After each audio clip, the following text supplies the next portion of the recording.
Today, we're going to talk about legal separation or divorce and picking the best school for your child or your children. 10 points to consider. Number 1 is best interest of your children. Best interests include, when you pick a school, reputation of a school, the class size, what extracurricular activities are available. Some schools don't have extracurricular activities.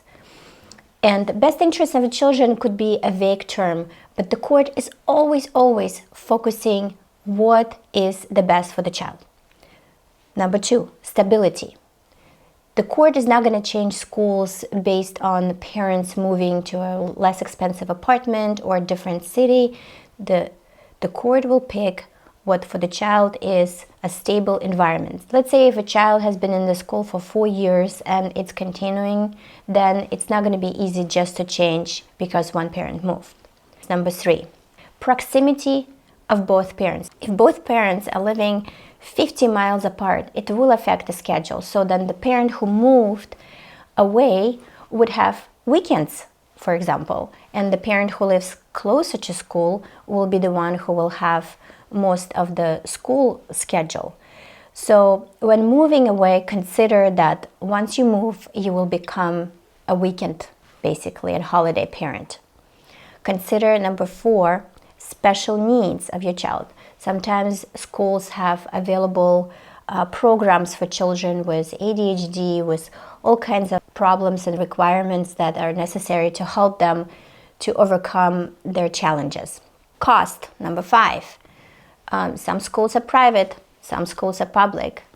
Some areas of the county, let's say Ross has public school, but it's so good that it's considered almost like private school.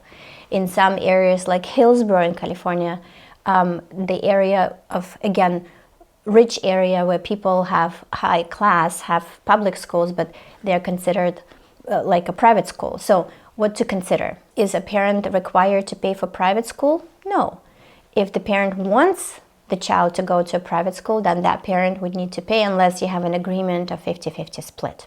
Next topic to consider is religion and culture. Some people would like their children to speak several languages and put them in French-speaking school, Chinese, Spanish, or Catholic school. So these considerations for religious and culture, the court also will consider how have the parents exercised their cultural and religious beliefs during the marriage will affect the future school choice.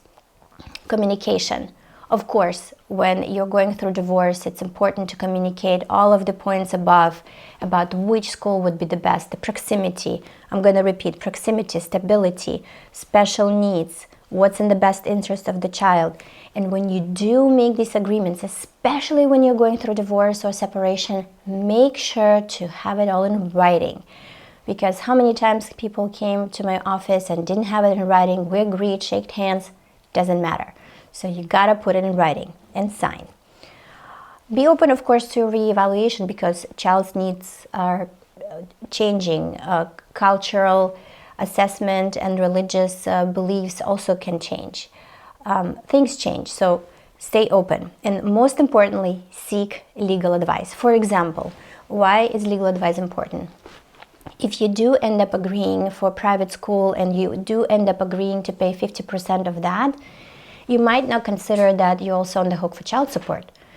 So when you pay for child support and half of the private school, you will not realize that it will eat up potentially more than half of your salary. And when you made these agreements, you didn't know that.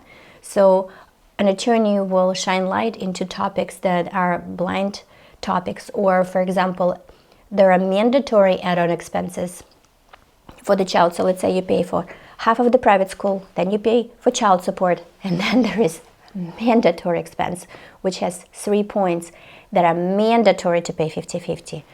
Out-of-pocket medical, child care, or cost for visitation. So these things can add up pretty quickly, and you want to make sure you avoid all of that in discussion when you speak to a lawyer. If you liked the video, please like, subscribe. I am Diana Romanovska, family law specialist practicing in the Bay Area, California, and I will see you in my next consultation. Bye!